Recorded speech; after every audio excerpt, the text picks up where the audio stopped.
Alright, welcome new Renovers to another session of our series on living things.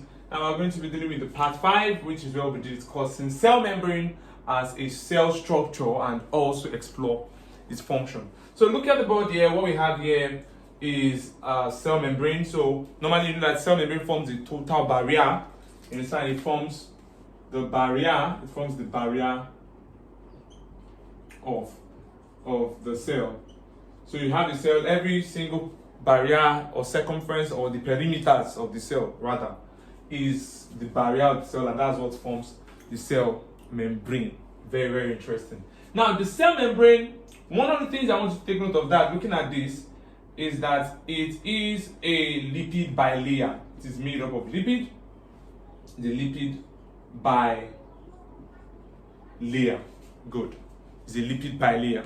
Now, if you remember in our last lecture, the Golgi apparatus happened to release from its trans-Golgi phase, happened to release proteins that have been modified and lipids that have been modified.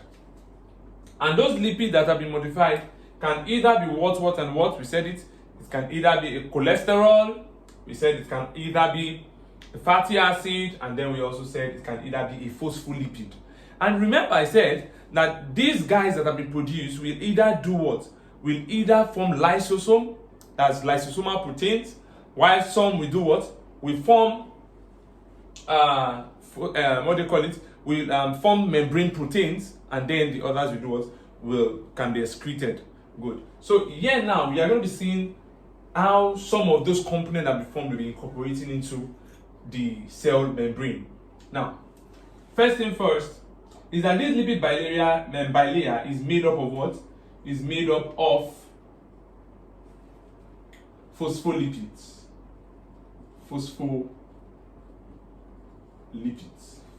Yes.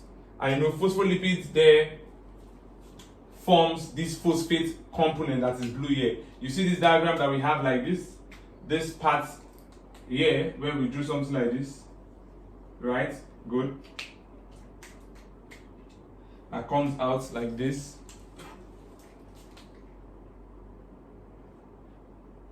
Yeah, this is a phospholipid, and here we have its phosphate group on the top. This is the phosphate group, and JAMB will leverage on this. So you have phosphate group right here. Are you there now? And these components here are the fatty acid components. Fatty acids. Now I need you to get something from here. You would have heard where they say that if cell membrane are made up of phospholipid bilayer, right? You see phospholipid bilayer. Now this is what it means. You can see that the double membrane of the cell has lipids at the two membrane walls. So these blue stuffs here represent the phosphate part of the phospholipid, and you can see that you have them at adjacent sides. So when one is up, the other one is down. And then also they are like facing that opposite side. Again, now why the fatty acid component, that's the red, the fatty acid components are both pointing towards each other. Exactly. So that's what they mean by phospholipid bilayer. Now this phosphate group is another is a group that makes that serve as a water-soluble component of the cell membrane. It serves as a water-soluble component of the cell membrane, and that's why they call it the hydrophilic head. The hydrophilic head. So get the point. The blue part, which is a phosphate group, serves as the hydrophilic head. It comes out a lot in question, OBJ. Are you there now? Why this fatty acid region here? And you know that fatty acids are non-polar. This side serves as what? The hydrophobic tail.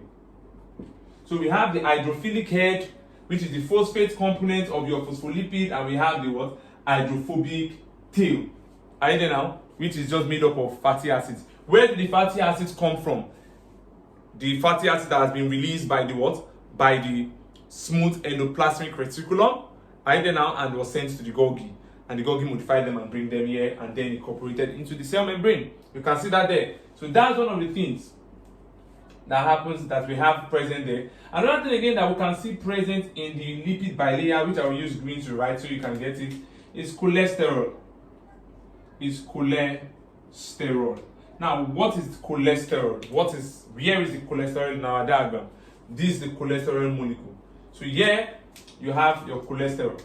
All these green components are the cholesterol. And what do? These cholesterol molecules help to control fluidity. Fluidity of the cell membrane. The fluidity of the cell membrane. That is how the flowing constituents of the cell membrane, how easy it is for materials to flow within the cell membrane. That's what we refer to as the fluidity of the cell membrane. Now, JAMB can want to test you on your knowledge of fluidity. Now, it's important for you to know that the higher the amount, so the higher the concentration of cholesterol in the cell membrane, the lower the fluidity. The lower the what? The fluidity. So when you have high concentration of cholesterol, the lower the fluidity. It means that there will be more difficulty in the ability of material to flow within this component here, within this region here. Why? Because we have more cholesterol than at this side. So fluidity at this side will be greater because there is just one cholesterol here based on this diagram. There's a lower concentration of cholesterol. In this side, there's a higher concentration of cholesterol. So there will be higher fluidity here in this side here, since there is low cholesterol than in this side. So the higher the concentration of cholesterol, the lower the fluidity, and vice versa.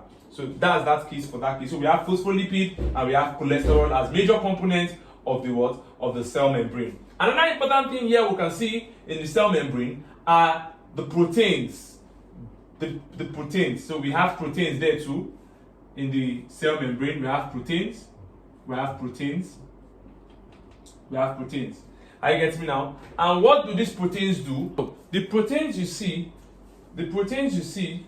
right here are also those proteins that were produced by the rough endoplasmic reticulum, which were later released to the what? To the Golgi apparatus. Are you getting me now? They're modified and released. And that's it that you have here. Remember, we said some will get incorporated into the lysosome and some will get incorporated into the cell membrane. So you can see that in the cell membrane here. These proteins usually are useful in signaling, pathway signaling. They can also be useful in what? They can be useful in transport. You understand? Transport of material, yes. So don't worry, we'll expatiate on these transport and signaling methods or processes in later videos. But for now, just know that within the cell and membrane, you have cholesterol, which controls fluidity. You have phospholipid, which have a hydrophilic head, which is the phosphate component, and hydrophobic tail, which is the fatty acid component. Are you there now? Then you also have proteins, which are responsible for transport or signaling. You know, we said also that the cell membrane serves as a barrier. It serves as a barrier. You understand? So materials don't just move in and out anyhow. It regulates the kind of materials that come into the cell and how materials leave the cell. Right there now. And these things happen via three mechanisms. Material tend to enter into the cell or leave the cell through three via major mechanisms. And what are those three major mechanisms? We have simple diffusion. Are we there now? We have simple diffusion. We also have the one we call facilitated diffusion. You understand that now? And lastly, we have that one that we usually call what? That we call vesicular transport.